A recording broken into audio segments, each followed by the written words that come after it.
Hosadiganta digital ವಾಹಿನಿಯ ಎಲ್ಲ ವೀಕ್ಷಕರಿಗೆ ವಿಶ್ವಾವಸು ಸಂವತ್ಸರದ ಯುಗಾದಿ ಹಬ್ಬದ ಹಾರ್ದಿಕ ಶುಭಾಶಯಗಳು. ನಮ್ಮ digital partners Shakti silk route, unity building, JC ರಸ್ತೆ, ಬೆಂಗಳೂರು. ಮನೆಯಲ್ಲಿ ಕುಳಿತು ಬ್ರಾಹ್ಮಣ ವಧುವರ ಮಿಶ್ರಣಿ ಮಾಡಲು ಒಂದು ಸುವರ್ಣಾವಕಾಶ. ಸಂಪರ್ಕಿಸಿ ಅನುರಾಗ ಮ್ಯಾಟ್ರಿಮೋನಿ. ಜಗತ್ತನ್ನು ನೋಡೋಣ ಬನ್ನಿ, ನಮ್ಮೊಂದಿಗೆ ನಡೆಸಿ ಧಾರ್ಮಿಕ ಯಾತ್ರೆ. ಈ ರಾಶಿಯವರಿಗೆ ಮುಖ್ಯವಾಗಿ 9 ಗ್ರಹಗಳು ಯಾವ ರೀತಿಯಲ್ಲಿ ಈ ಇಡೀ ವರ್ಷದ ಅವಧಿಗೆ ಒಳಿತಿನ ಸ್ವರೂಪದಲ್ಲಿ ಬರ್ತವೆ ಅಥವಾ ಇಡೀ ಸಂದರ್ಭದ ಯಾವುದೋ ಒಂದು ಅಸ್ತವ್ಯಸ್ತತೆಗೆ ಕಾರಣವಾಗ್ತವೆ ಅನ್ನುವಂಥದ್ದನ್ನು ವಿಶ್ಲೇಷಿಸಿ ಹೇಳೋದಾದರೆ, ಇವರಿಗೆ ಮುಖ್ಯವಾಗಿ ಇರುವಂತಹ ಒಂದು ಸಕಾರಾತ್ಮಕವಾದ ಅಂಶ ಏನು ಅಂತಂದರೆ, ಇವರ ರಾಶಿಯ ಯಜಮಾನನಾಗಿರುವಂತಹ ಸೂರ್ಯನೇ ಈ ವಿಶ್ವಾವಸು ಸಂವತ್ಸರದ ಮಹಾರಾಜನಾಗಿ ಇರ್ತಾನೆ. ಸಿಂಹರಾಶಿಯವರು ಮೊದಲೇ ರಾಜಕಾರಣದಲ್ಲಿ ಪವರ್ ಅಥವಾ ಅದ್ಭುತವಾದ ಚೈತನ್ಯವನ್ನು ದೇಹಕ್ಕೆ ಒಗ್ಗೂಡಿಸ್ಕೊಡೋದ್ರಲ್ಲಿ ಎಲ್ಲದಕ್ಕೂ ಕೂಡ ಈ ಸೂರ್ಯ ಅನ್ನುವಂಥವನು ಏನು ಮಾಡ್ತಾನೆ, ಅದ್ಭುತವಾದಂಥ ಅಮೃತತ್ವದಲ್ಲಿ ತನ್ನದೇ ಆದಂಥ ಒಂದು ಸಾಮರ್ಥ್ಯವನ್ನು ನಿರ್ಮಿಸ್ಕೊಡೋದಕ್ಕೆ ಸಿಂಹರಾಶಿಯವರಿಗೆ ಅವಕಾಶವನ್ನು ಒದಗಿಸ್ತಾನೆ ಇರ್ತಾನೆ. ಇಂತಹ ರಾಶಿಯವರಿಗೆ ಈ ಒಂದು ರಾಶಿಯವರಿಗೆ ಈ ವರ್ಷದ ಒಂದು ಸಣ್ಣ ತೊಂದರೆ ಏನು ಅಂತ, ಸಣ್ಣ ತೊಂದರೆ ಅಲ್ಲ, ಅದು ನಿಜವಾಗಿಯೂ ದೊಡ್ಡ ತೊಂದರೆಯೇ ಇರುತ್ತೆ. ಯಾಕೆಂದರೆ ಇವರಿಗೆ ಈ ವರ್ಷ ಮಾರ್ಚ್ 29ರಿಂದ 2.5 ವರ್ಷಗಳ ಕಾಲದ 2.5 ವರ್ಷ ಅಲ್ಲ, ಅಂದರೆ ಏನಾಗಿದೆ, ಕೆಲವು ಕಾರಣದಿಂದ ಏನಾಗುತ್ತೆ, ಕೆಲವು ಶನೈಶ್ಚರನ ವಕ್ರತ್ವದಿಂದ ಅಥವಾ ನೇರವಾಗಿ ಹೋಗ್ತಾ ಇರುವಂಥ ರಸ್ತೆಯಿಂದ ಇನ್ಯಾವುದೋ ಒಂದು ಕವಲನ್ನು ನಿರ್ಮಾಣ ಮಾಡಿಕೊಳ್ಳುವಂಥ ಈ ಎಲ್ಲ ಬೆಳವಣಿಗೆಗಳು ನಡೆಯೋದರಿಂದ ಮುಂದಿನ 3 ವರ್ಷದ ಅವಧಿಗೆ ಈ ರಾಶಿಯವರಿಗೆ ಶನೈಶ್ಚರನ ಕಾಟ, ಅಂದರೆ ಅಷ್ಟಮ ಶನೈಶ್ಚರನ ಕಾಟ ಇವರಿಗೆ ಒದಗಿ ಬರುತ್ತೆ. ಹಾಗಾಗಿ ಅಷ್ಟಮ ಶನೈಶ್ಚರನ ಕಾಟ ಒದಗಿ ಬಂದಾಗ ಮುಖ್ಯವಾಗಿ ಇವರು ಎದುರಿಸಬೇಕಾದಂಥ ಸಂದರ್ಭ ಎಲ್ಲಿ ಬರುತ್ತೆ ಅಂತಂದರೆ, ಎಷ್ಟೇ ಸಾಮರ್ಥ್ಯ ಹೊಂದಿದ್ದರೂ ಕೂಡ, ಎಷ್ಟೇ ರೀತಿಯ ಚಾಣಾಕ್ಷತೆಯನ್ನು ಹೊಂದಿದ್ದರೂ ಕೂಡ, ಸಮಾಜದಲ್ಲಿ ಎಷ್ಟೇ ಗೌರವಯುತವಾದ ಸ್ಥಾನದಲ್ಲಿ ತಮ್ಮನ್ನು ತಾವು ಗುರುತಿಸ್ಕೊಂಡಿದ್ದೇವೆ ಅನ್ನುವಂಥದ್ದನ್ನು ಇವರು ನಂಬಿಕೊಂಡಿದ್ದರೂ ಕೂಡ, ದಾಂಪತ್ಯದ ವಿಚಾರದಲ್ಲಿ ಬಹಳಷ್ಟು ಎಚ್ಚರಿಕೆಯಿಂದ ಹೆಜ್ಜೆ ಇಡಬೇಕಾದಂಥ ಸಂದರ್ಭ ಇವರಿಗೆ ನಿರ್ಮಾಣವಾಗುತ್ತೆ. ಯಾಕೆ ಅಂತಂದರೆ, ಇವರ ದಾಂಪತ್ಯದ ಮನೆಯ ಯಜಮಾನನಾದಂಥ ಶನೈಶ್ಚರನೇ ಅಷ್ಟಮಕ್ಕೆ, ಅಂದರೆ ಮೀನರಾಶಿಗೆ ಹೋಗುವುದರ ಮೂಲಕವಾಗಿ ದಾಂಪತ್ಯದಲ್ಲಿ ಬಿರುಕನ್ನು ಹುಟ್ಟಿಸುವಂಥ ಸಂದರ್ಭವನ್ನು ನಿರ್ಮಾಣ ಮಾಡೋದಕ್ಕೆ ಸಾಧ್ಯತೆ ಇರುತ್ತೆ. ಹಾಗಾಗಿ ಈ ವಿಶ್ವಾವಸು ಸಂವತ್ಸರದ ಇಡೀ ವರ್ಷದ ಯಜಮಾನ ಸೂರ್ಯನೇ ಆಗಿ ಇವರನ್ನು ಸಹಕರಿಸುವಂತಹ ಒಂದು ಸ್ನೇಹಸ್ತವನ್ನು, ಸಪೋರ್ಟಿಂಗ್ ಹ್ಯಾಂಡನ್ನು ಕೊಡ್ತಾನೆ ಅಂತಾದರೂ ಕೂಡ, ಸೂರ್ಯನ ಮಹತ್ತರವಾದಂಥ ವೈರಿಯಾದಂತಹ ಶನೈಶ್ಚರ, ಸೂರ್ಯನ ಸ್ವಂತ ಮಗನೇ ಹೌದು ಶನೈಶ್ಚರ, ಆದರೂ ಕೂಡ ಆ ತಂದೆ ಮತ್ತು ಮಕ್ಕಳಲ್ಲಿ ಅಸಾಧ್ಯವಾದಂತಹ ಒಂದು ಬಿಕ್ಕಟ್ಟು ಅಥವಾ ಯುದ್ಧ, ನಿರಂತರವಾದ ಯುದ್ಧ ನಡೀತಾ ಇರುತ್ತೆ. ಯಾವತ್ತೂ ಶನೈಶ್ಚರ ಈ ಬೆಳಕಿನ ಗ್ರಹಗಳನ್ನು ಅವನು ಸಹಿಸ್ಕೊಳ್ಳೋದಿಲ್ಲ, ಚಂದ್ರನನ್ನು ಸಹಿಸ್ಕೊಳ್ಳೋದಿಲ್ಲ ಮತ್ತು ಸೂರ್ಯನನ್ನು ಸಹಿಸ್ಕೊಳ್ಳೋದಿಲ್ಲ. ಹಾಗಾಗಿ ಅದನ್ನು ಕಥೆಯ ರೂಪದಲ್ಲಿ ನಾವು ಅನೇಕ ರೀತಿಯಲ್ಲಿ ಶನೈಶ್ಚರ ಮತ್ತು ಸೂರ್ಯನ ನಡುವಿನ ಬಿಕ್ಕಟ್ಟಿನ ಅಥವಾ ಯುದ್ಧದ ಒಂದು ದ್ವೇಷದ ಕಾರಣಗಳು ಏನು ಅನ್ನುವಂಥದ್ದನ್ನು ಕಥೆಯಲ್ಲಿ ಓದಿದ್ದೇವೆ.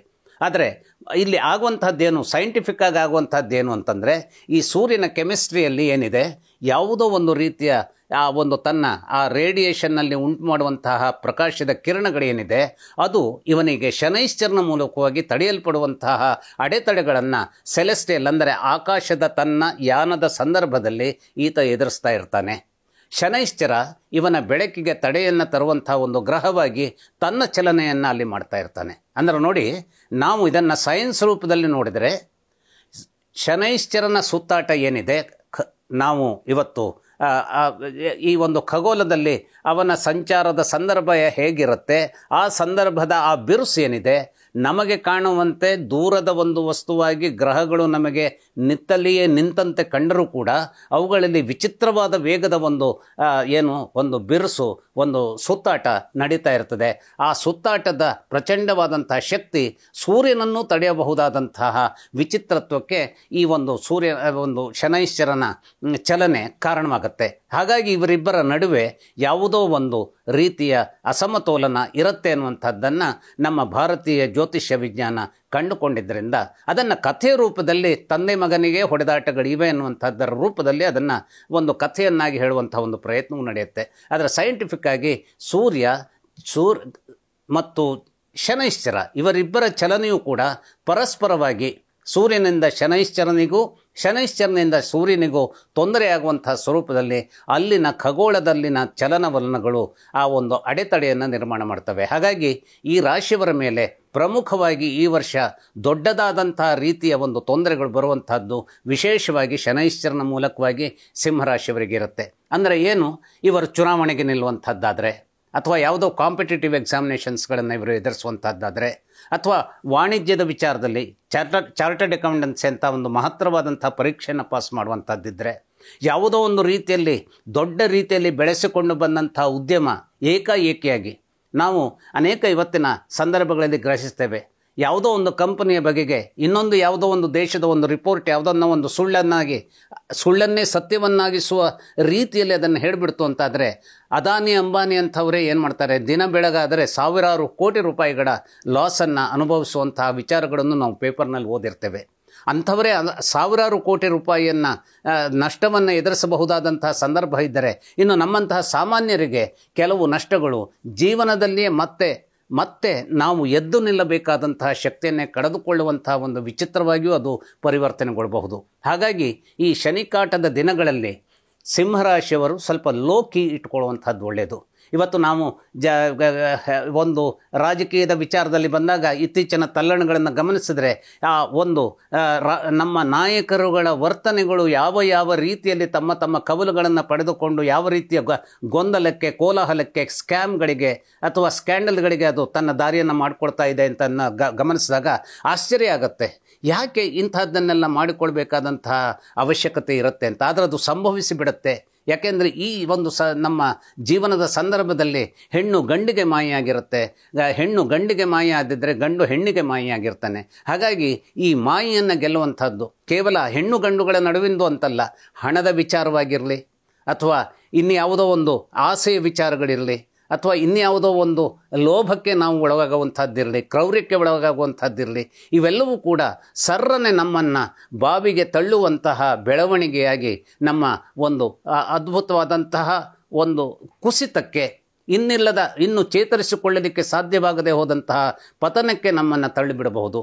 ಹಾಗಾಗಿ ಈ ವರ್ಷ ಅಥವಾ ಇನ್ನು 2.5 ವರ್ಷವೂ ಹೌದು, ಆದರೆ ಈ ವರ್ಷ ವಿಶೇಷವಾಗಿ ಈ ಒಂದು ಸಿಂಹರಾಶಿಯ ಜನ ವಿಶೇಷವಾಗಿ ರಾಜಕಾರಣದ ಸಂದರ್ಭದಲ್ಲಿ, ಮುಖ್ಯವಾಗಿ ರಾಜಕಾರಣಿಗಳು ಯಾರೆಲ್ಲರೂ ತಮ್ಮ ಒಂದು ಜೀವನದ ಸಂದರ್ಭವನ್ನು ಅತ್ಯಂತ ಎತ್ತರಕ್ಕೆ ಏರಲಿಕ್ಕೆ ನಾವು ನಮ್ಮ ಏಣಿಯನ್ನು ಹುಡುಕ್ತಾ ಇದ್ದೇವೆ ಅಂತ ಯೋಚಿಸ್ತಿದ್ದಾರೋ ಈ ಸಿಂಹರಾಶಿಯವರು, ಅಂಥವರು ಬಹುತೇಕವಾಗಿ ಈ ಒಂದು ಈಗ ಇವತ್ತು ನಾವು ಬಹಳ ಮಹತ್ತರವಾಗಿ ಕಾಣ್ತಾ ಇರುವಂಥ ಅಂಶಗಳೇನು, ಹನಿ ಟ್ರ್ಯಾಪ್ ವಿಚಾರದಲ್ಲಿ ನಾವು ಹೇಳ್ತಾ ಇದ್ದೇವೆ. ಈ ಹನಿ ಟ್ರ್ಯಾಪಿಗೆ ಒಳಗಾಗುವಂತಹ ಸಂದರ್ಭ ನಿರ್ಮಾಣವಾಗಿಬಿಡಬಹುದು.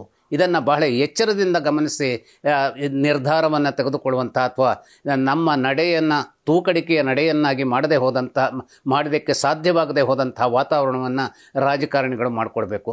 ಬರೀ ರಾಜಕಾರಣಿಗಳ ವಿಷಯ ಅಂತಲ್ಲ, ಎಷ್ಟೆಷ್ಟೋ ದೊಡ್ಡ ಆಫೀಸಿನ ಅಧಿಕಾರಿಗಳು, CEOಗಳು, MDಗಳು ಇಂಥವರಿಗೂ ಕೂಡ ಅನೇಕ ರೀತಿಯಲ್ಲಿ ಎಲ್ಲಿಂದ ಹೇಗೆ, ಯಾವಾಗ, ಯಾಕೆ, ಎಷ್ಟು ಬಂದು ಎರಗಿ ಬಿಡ್ತವೆ ತೊಂದರೆಗಳು ಅಂತ ಹೇಳಲಿಕ್ಕೆ ಸಾಧ್ಯವಾಗೋದಿಲ್ಲ.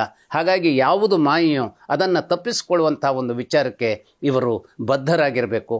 ಆ ಒಂದು ಶಿಸ್ತಿನ, ಆ ಒಂದು ನ್ಯಾಯದ, ಆ ಒಂದು ನಿಯತ್ತಿನ ಸಂದರ್ಭವನ್ನು ನಿರ್ಮಿಸ್ಕೊಂಡ್ರು ಅಂತಾದರೆ, ಅಂದರೆ ಏನು ನಾವು ಯಾವುದನ್ನು ಮಾಡಬೇಕು ಅನ್ನುವಂಥದ್ದಿದೆಯೋ ಅದಕ್ಕೆ ಮಾತ್ರ ನಮ್ಮ ಗಮನವನ್ನು ಕೇಂದ್ರೀಕರಿಸಬೇಕೇ ಹೊರತು ಅದರಿಂದ ಭಿನ್ನವಾಗಿ ಹೋದಲ್ಲಿ ಖಂಡಿತವಾಗಿ ಸಿಂಹರಾಶಿಯವರಿಗೆ ಶನೈಶ್ಚರ ಕೆಟ್ಟದೇ ಆದಂಥ ಒಂದು ಫಲಾವಳಿಗಳನ್ನು ಈ ವರ್ಷ ನಿರ್ಮಾಣ ಮಾಡಿಕೊಳ್ಳುವಂಥದ್ದಕ್ಕೆ ಸಾಧ್ಯತೆಗಳು ಅಧಿಕವಾಗಿರ್ತವೆ. ಆದರೆ ಇದನ್ನು ತಡೆಯುವುದರಲ್ಲಿ ಸೂರ್ಯನೇ ದೊಡ್ಡ ರೀತಿಯ ಒಬ್ಬ ಬೆಂಬಲಿಗನೂ ಆಗಿ ನಿಂತಿರೋದ್ರಿಂದ ಸೂರ್ಯನ ಅನುಗ್ರಹದಿಂದಾಗಿ ಈ ರಾಶಿಯವರಿಗೆ ಒಳಿತುಗಳನ್ನು ಸೃಷ್ಟಿ ಮಾಡಿಕೊಳ್ಳಬಹುದಾದಂಥ ವಿಚಾರಗಳನ್ನು ಇವರು ರೂಪಿಸಿಕೊಳ್ಳಬಹುದಾಗಿದೆ.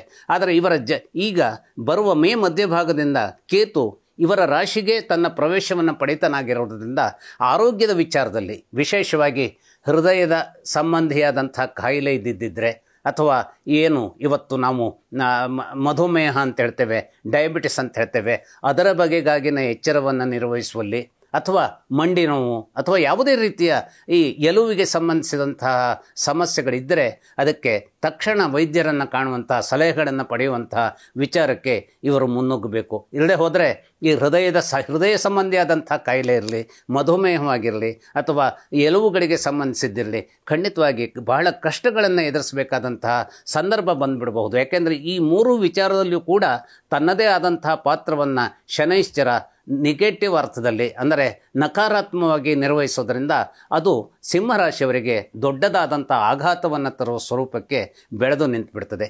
ಈ ಎಲ್ಲ ವಿಚಾರಗಳಿಂದ ಎಚ್ಚರದಿಂದಿದ್ದು ತಮ್ಮ ಕಾರ್ಯವನ್ನು ನಿರ್ವಹಿಸುವಂಥ ಒಳಿತು ನೆರವೇರಲಿ.